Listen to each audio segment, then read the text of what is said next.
Alors, d'abord, bonsoir. On s'est connus avec un grand plaisir.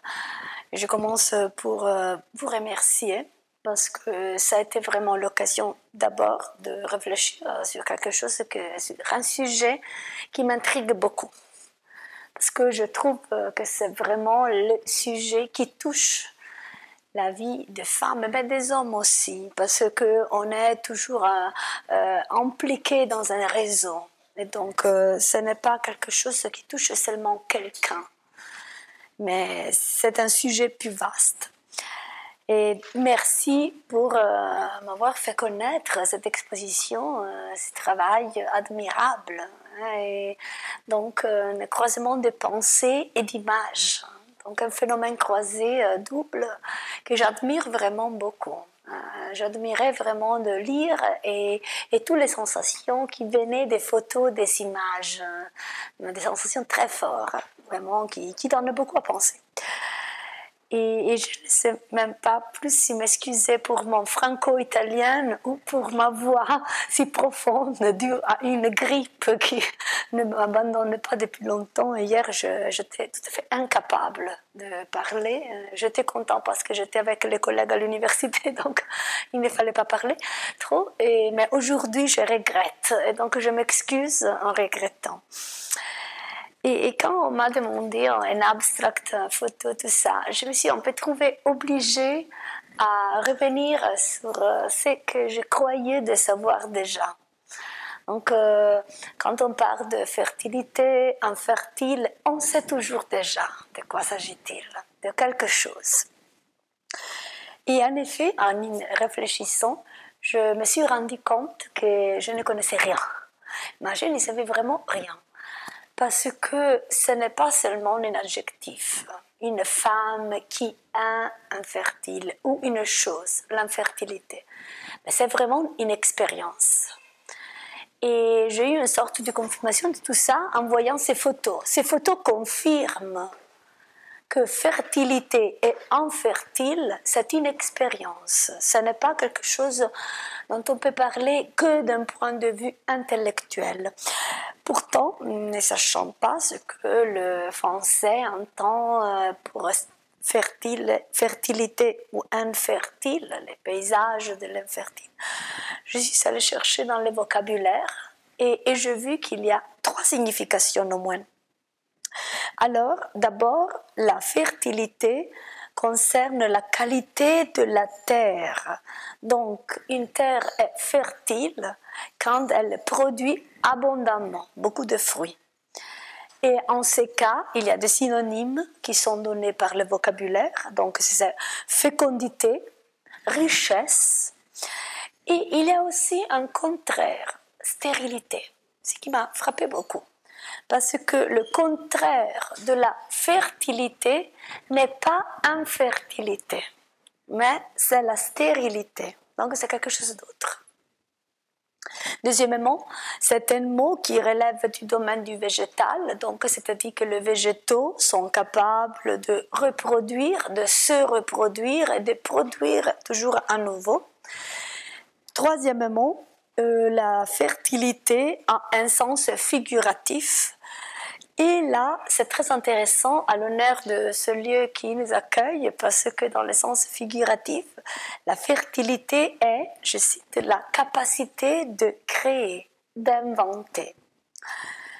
Donc, ce qui m'a touché beaucoup, c'est qu'il y a 3 sens différents. La terre fertile, le monde végétal, les végétaux qui produisent, et enfin la création, l'invention artistique. Et il n'y a qu'un seul antonyme, stérilité, qui n'est pas infertilité. Je me suis demandé pourquoi.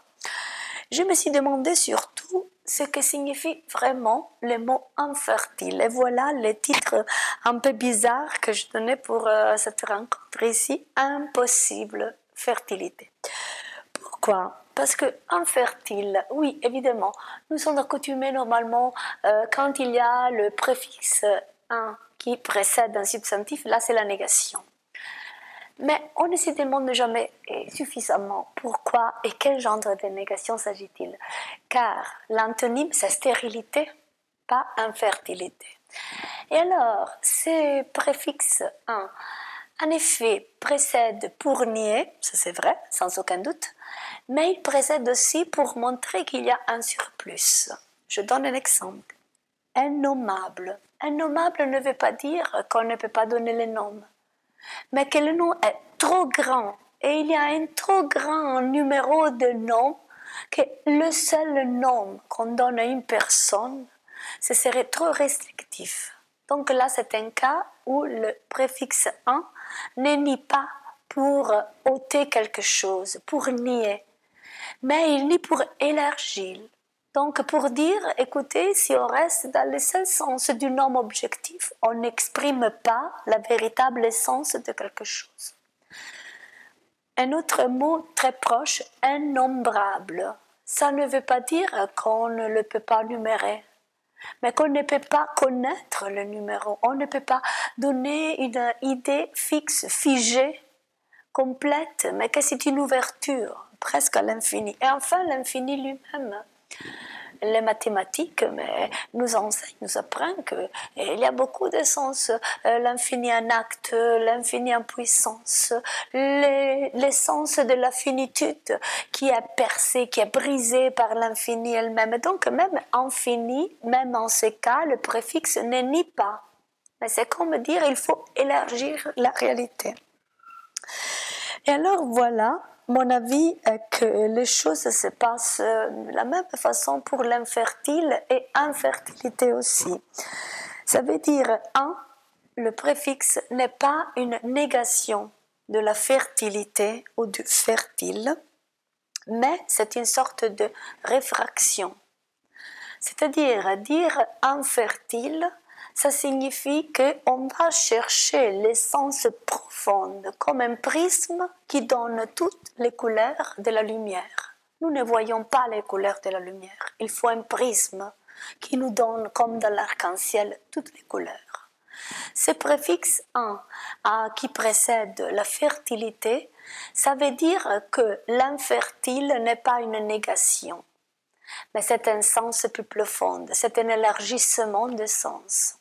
Il faut voir en quel sens l'infertile donne plus que ce que l'objet peut donner.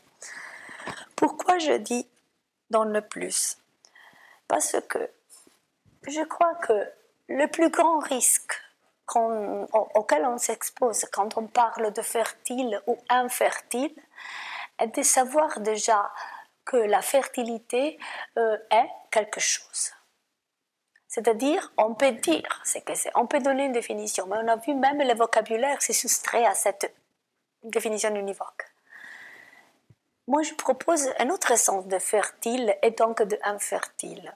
La fertilité et la fertile comme capacité.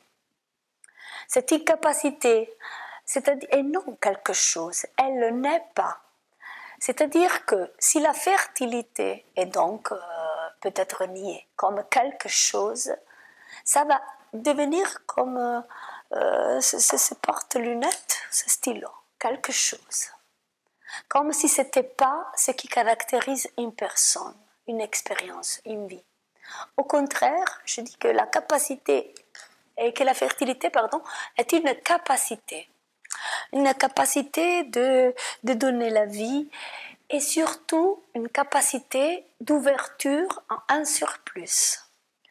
Voilà, parce que je trouve, c'est la raison pour laquelle je trouve très intéressant le mot infertile. Parce que ce un ne veut dire pas une négation, mais l'ouverture.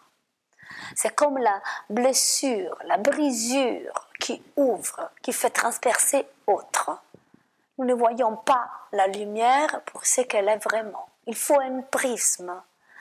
Et ce préfixe qui apparemment nie, à vrai dire, c'est le préfixe qui relance, qui ouvre, qui nous donne vraiment à comprendre ce que fertile veut dire. Et c'est-à-dire que fertilité n'est pas une chose. Je crois que cette image, tout le parcours le montre très bien, parce qu'on ne regarde pas des choses. On est face à des expériences, à un parcours de sens, une expérience qui élargit la réalité en donnant des choses réelles. Donc en montrant que la réalité est plus de ce qu'on peut réduire en figeant l'image tout court. Donc, d'abord, si la fertilité et le fertile est une capacité, d'abord, il peut se donner ou ne pas donner sans se contredire. Je veux dire que cette incapacité infertile n'est pas le manque, l'impossibilité. C'est le moment où il n'y a plus la fertilité. Ce qui arrive même quand il y a la fertilité. L'exemple de la terre, les premiers d'essence. Il y a des moments où la terre, dans la campagne, a à reposer, doit prendre son repos parce qu'elle a été exploitée. Est-ce qu'à cause de ça, la terre n'est plus fertile? Non. Elle garde quand même sa fertilité, sauf qu'elle repose.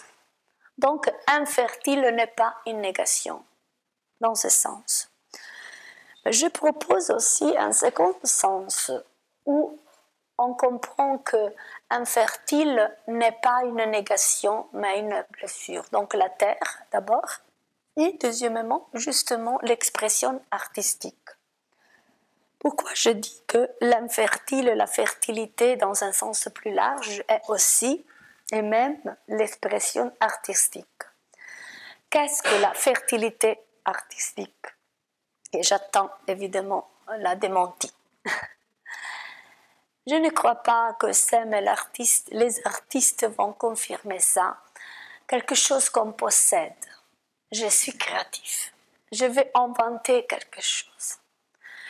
Mais j'aime dire, ou peut-être en voyant, en regardant les œuvres d'art, ce que je ressens, c'est plutôt que l'art, c'est une réponse. Pourquoi c'est une réponse? Parce qu'il y a un appel qui vient de la réalité, qui vient d'une idée, de quelque chose qu'on a à l'esprit, qu'on voudrait réaliser, que quelqu'un d'autre nous sollicite à faire par son écrit, par son expérience. Ceux qui écrivent de littérature, souvent n'écrivent pas de leur propre expérience, mais des expériences des autres. Ceux qui peint les expériences des autres, de quelqu'un qui nous a raconté qu'il n'est pas capable d'arriver à l'œuvre d'art et alors demande l'artiste. Donc, l'invention, la fertilité en tant qu'invention créatrice, ça veut dire le troisième sens que nous donne le vocabulaire figuratif, la fertilité comme capacité de créer et d'inventer. C'est pas quelque chose dont qu'on possède, dirais-je, voilà. Mais c'est quelque chose à laquelle on répond. C'est le ressort d'une réponse à un appel qui vient d'ailleurs. Donc, d'un côté, la fertilité ou l'infertilité, c'est quand même une capacité. Et même quand il y a l'infertilité, on est capable pour l'avenir, on ne sait jamais, comme la terre qui continue à produire, même après une période qui ne produit pas. De l'autre côté, même l'invention, la création artistique est toujours une réponse. Et je le dis aussi en revenant au mot latin invenio, qui signifie inventer, qui vient de ce mot. Et invenio, ce n'est pas seulement la création, l'invention géniale du néant. Voilà, une sorte de création du rien qui, à un moment donné, fait son apparition. Mais inventio veut dire aussi trouver. Voilà, le premier sens de invenio et du mot latin inventio, c'est le fait de trouver quelque chose, de découvrir ce qui est là, mais d'une certaine façon caché. Voilà l'œuvre de l'artiste. Merleau-Ponty disait que l'artiste, c'est celui qui prête son corps au monde. Voilà, c'est vrai. C'est celui qui répond à l'appel qui vient des choses. Un ami peut-être, d'un récit qui demande à être mis en image, ou de n'importe quoi de la réalité, à laquelle et l'artiste a vraiment la capacité de faire que cet appel prend corps. On n'entend pas un appel, parce que de temps en temps, nous croyons d'entendre une voix, non? Par exemple, il n'y a personne qui nous appelle, voilà. Ou d'entendre des bruits, c'est une expérience que nous faisons d'habitude. c'est quand que vraiment nous comprenons qu'un appel a eu lieu, quand on y répond. J'ai face à moi la photo de deux mains. Je ne sais pas si ce sont les mains de la même personne ou de deux personnes différentes. Voilà, l'appel et la réponse, c'est la même chose. Ce sont deux, l'un l'autre, qui se manifestent, qui permet à l'un, qui permet à l'autre, l'une qui permet à l'autre de venir à manifestation et de voir le deux là où il n'y a que un. Apparemment, il y a deux choses et on voit l'unité. C'est-à-dire que quand il y a ce genre d'unité, là où il y a une séparation, c'est comme si des choses s'appellent l'un l'autre, comme si quelque chose cherche l'autre. Et pour moi, entre la fertilité et l'infertilité, le fertile et l'infertile, il y a le même rapport, qui n'est pas une question d'objectivité. La fertile est la femme qui peut avoir d'enfants, l'infertile c'est la femme qui ne peut pas avoir d'enfants. Ce n'est pas du tout ça. Parce que si on pense de la sorte, c'est comme si on sait déjà ce que la fertilité ou l'infertilité est comme une chose, un objet, cette bouteille. Tandis que si on la conçoit d'abord comme capacité, comme quelque chose qui peut manquer, mais pas de façon absolue, qui peut manquer pour le moment, mais qui peut être un autre genre de fertilité qui va produire encore et différemment, par exemple. Et encore dans la forme de l'appel et la réponse, c'est-à-dire un appel qui se manifeste grâce à la réponse qu'on lui donne, voilà l'œuvre de l'artiste. Alors, je vous propose d'imaginer le rapport entre fertilité et infertile de la sorte. C'est que c'est vraiment l'infertile, c'est pas le contraire de la fertilité, mais c'est le surplus de la fertilité. Parce que même quand le corps a engendré, c'est encore l'esprit qui demande à générer encore plus que ça. Donc c'est un rapport de surplus, je veux dire un excès qui permet vraiment la richesse de la fécondation à des niveaux différents, au niveau de la chair, au niveau de l'esprit et au niveau de la matérialité en général. Encore, je dis que la fertilité artistique, ainsi que la fertilité ou l'infertilité, disons, du corps, en montrant qu'elle est toujours une réponse à un appel, une création qui vient, donc à la vie qui appelle, montre aussi une autre chose, et que j'avais appris un peu quand j'étais étudiante. J'ai joué du piano. J'ai joué du Johann Sebastian Bach et comme tous les élèves, on commence par les inventions à deux ou à trois voix. Et je me demandais ce que c'était une invention et pourquoi ce nom. Et alors là, j'ai appris, mon professeur de piano me disait qu'il s'appelait invention parce qu'il y a une cellule thématique très petite, un motif, et donc la vie en général, s'agit-il de la vie du corps, de la vie artistique, de la vie sociale, de la vie politique, c'est quelque chose de très petit, c'est pas la vie biologique, c'est quelque chose de un état minimal qui nous permet d'être ensemble même si on ne se connaissait pas avant une heure. Donc c'est quelque chose de minimal, petit, qui se répète et en se répétant, donne toujours plus. Donc la fertilité infertile en tant que rapport, et je dirais aussi l'infertilité et la fertilité en tant que rapport de répétition. Mais qu'est-ce que ça veut dire répéter? Répéter, c'est quelque chose qui à chaque fois qu'il se répète, se renouvelle. On n'entend jamais et jamais la même chose. D'abord, on peut entendre quelque chose que nous aimons et qu'à un moment donné, nous ne aimons plus. Alors, là voilà, fertilité, infertilité, ça ne me dit plus rien. Ou bien, le rapport peut se renverser. Nous avons écouté toujours la même chose qui est stérile pour nous, à un moment donné, le surplus. Donc, quelque chose qui rebondit à un moment donné et par contre-coup, c'est comme si nous la atteignions. Voilà, ça devient vrai, véritable. Alors, pourquoi je dis ça? Parce que oui, infertilité, fertilité en tant qu'appel-réponse. La fertilité est toujours appelée par un excès qui la précède et la déborde et qu'elle le réalise, et la répétition comme méthode. Mais comment est possible, à nouveau je le répète, qu'il y a cette sorte d'entrecroisement entre fertilité et infertilité? Parce que le sens de l'infertilité, peut-être le sens vraiment le plus approprié, c'est d'être une capacité qui s'annonce dans la forme d'un événement. La fertilité, aussi bien que l'infertilité, ne sont pas des choses, ne sont pas forcément quelque chose qu'on connaît, mais c'est un événement qui change tout.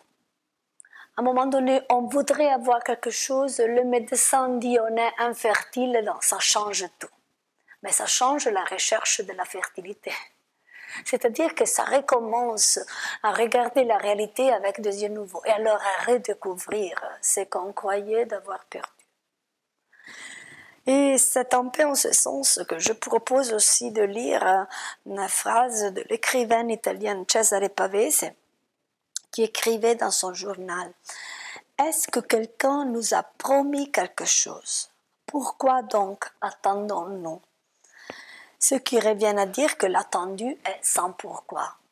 Eh bien, je propose aussi de lire en ce sens la fertilité, le couple fertilité-infertilité sans pourquoi. Elles sont entrecroisées, je le répète, l'antinomie, le contraire de fertilité, c'est la stérilité, ce n'est pas l'infertilité. C'est le vocabulaire qui le dit. Elles sont à tel point liées que l'infertile peut attendre. Mais pourquoi même dans l'infertilité on attend? Parce que l'infertilité n'est pas une négation, mais elle est une promesse. Voilà alors le point nouveau que je voudrais soumettre à votre attention. L'essence et l'essence de l'infertilité comme promesse et non comme négation. Pourquoi je dis promesse? Parce que l'infertile, ce n'est pas la négation de la fertilité, je le dis à maintes reprises. Fertilité et infertilité sont d'abord, je dis, une capacité. Un dialogue, l'un montrant l'autre, appel-réponse. Et donc aussi une invention d'une répétition qui révèle un surplus de sens. Mais je dis que c'est aussi une promesse. Je veux dire que c'est justement quand on est infertile que même la fertilité se déclare non comme possession, mais comme promesse, toujours ouverte. Parce que le risque de la fertile est de haïr ce qui est né. Parce que l'infertilité guette toujours l'impossibilité de répéter l'exceptionnalité d'un événement et exceptionnel qui a changé, l'impossibilité de la répétition, c'est quelque chose qui guette toujours, aussi bien dans la fertilité que dans l'infertilité. Et alors, qu'est-ce que je ne dis pas peut sauver, mais peut donner une différente perspective vis-à-vis de l'une de l'autre? La promesse. Surtout, c'est l'infertile qui reçoit la promesse de la fertilité. On ne peut pas dire à quel niveau. S'il s'agira d'un niveau de la création, de la procréation, et là alors il y a aussi l'aide matérielle. Si c'est au niveau de l'éducation, si c'est au niveau artistique, si c'est au niveau social. Bon, les niveaux sont nombreux, on ne peut pas les réduire évidemment. Même dans la corporéité, donc même la fertilité. Mais pourquoi la promesse?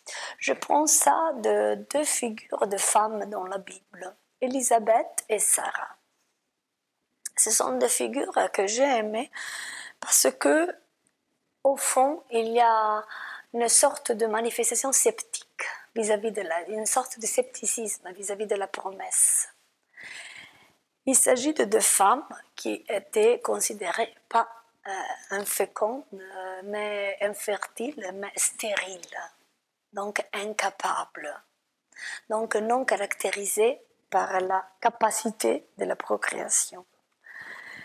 Dans le cas d'Élisabeth, qui était la mère de Jean le Baptiste, celui qui n'accepte pas la promesse, c'est son mari. Mais pourquoi? Parce qu'il avait regardé la femme d'un point de vue objectif. Donc la fertilité comme une chose, comme une chaise, comme quelque chose qui ne peut pas changer, comme quelque chose de mort, et non la fertilité ou l'infertilité comme quelque chose de vivant, selon ce que je propose. Mais Élisabeth, elle a cru, et même s'il était avant de l'âge, elle a accouché son enfant, et son mari, qui était devenu mu jusqu'au moment de la naissance de son fils, finalement reçoit la voix. Donc on peut parler grâce à autre. On parle parce qu'on accepte une promesse de vie. Évidemment, là, l'épisode biblique, c'est dans un contexte. Mais on peut en tirer quelque chose qui concerne tous les hommes, parce que l'art aussi, c'est une promesse de vie. La littérature encore plus. Et même la fertilité ou l'infertilité, c'est quand même une promesse. Ce n'est pas, c'est une capacité promesse. Ce n'est pas, je le répète, quelque chose, la fertilité, ou une négation de la chose. Mais l'autre sens, encore plus intéressant, l'autre femme, il y a, disons, un rapport inversé. Parce que chez Sarah, c'est bien la femme qui ne croit pas à l'annonce des anges qui vont annoncer que même si elle a un certain âge, elle a vieilli désormais, et il est avec Abraham. Ils ont quitté la terre de la Mésopotamie pour aller dans une autre terre parce que quelqu'un avait promis une descendance plus nombreuse que les étoiles du ciel et ils n'ont rien. Donc la promesse déçue, complètement déçue. D'autant plus qu'elle avait gagné beaucoup et tout ce qu'elle et son mari il avaient gagné, c'était quelque chose qui allait au fils de l'esclave, de Agar, parce que Sarah était stérile. À un moment donné, elle et son mari donnent hospitalité à 3 inconnus. Et l'hospitalité est donnée, comme le dit Jacques Derrida, sans demander rien d'autre que d'ouvrir la porte. Voilà le sens de la promesse et la capacité que chacun a, fertile ou infertile, ouvrir la porte. Et après avoir ouvert la porte, elle entend, elle écoute, elle guette, elle est restée arrière la porte, elle guette, et elle entend la voix qui dit « ta femme va accoucher, va avoir un enfant ». Et elle rit. Elle se moque. Mais c'est normal qu'elle se moque. Pourquoi ne pas se moquer? Pourquoi ne pas se moquer? À 70 ans, toi tu auras un enfant. Après une vie passée en espérant la promesse. Et pourtant, la promesse, pour des raisons mystérieuses, se réalise. Donc l'infertile, la stérile, infertile, devient fertile, devient une source de fertilité. Qu'est-ce que nous apprend cet autre récit? Cela nous apprend que cette ouverture de la capacité, cette possibilité qu'une terre qui a produit beaucoup, à un moment donné ne produit plus rien, pour recommencer ensuite à produire, cette ouverture, ce surplus, c'est une expérience, c'est un chemin, c'est un parcours qui n'est pas nécessairement un parcours de joie. C'est un parcours blessé. Mais d'ailleurs, la blessure, c'est vraiment, je pense, au moins c'est mon expérience, l'expérience la plus sincère de la vie. C'est-à-dire le fait de reconnaître que toutes les expériences les plus intéressantes, les plus belles, ont toujours, même quand tous les désirs ont été comblés, ont toujours l'autre côté inépuisable, ces caractères de blessure, c'est quelque chose qui manque. Quelque chose qui manque et qui vraiment, à un moment donné, fait mal. Et ce qui fait mal, ce n'est pas parce que manque dans un point objectif, parce qu'il n'y a pas l'objet. Mais ce qui manque parce que l'humain en tant que tel est cette blessure, est cette brisure, est attente de promesses, est capacité, n'est pas quelque chose qui est tel qu'un objet ou qui a, c'est-à-dire qui possède quelque chose. Mais c'est d'une variation continue. L'existence elle-même l'est. Et plus on existe vraiment, plus on vit vraiment, plus on ne se soustrait pas à la brisure de la vie, à la blessure que la vie nous donne. Même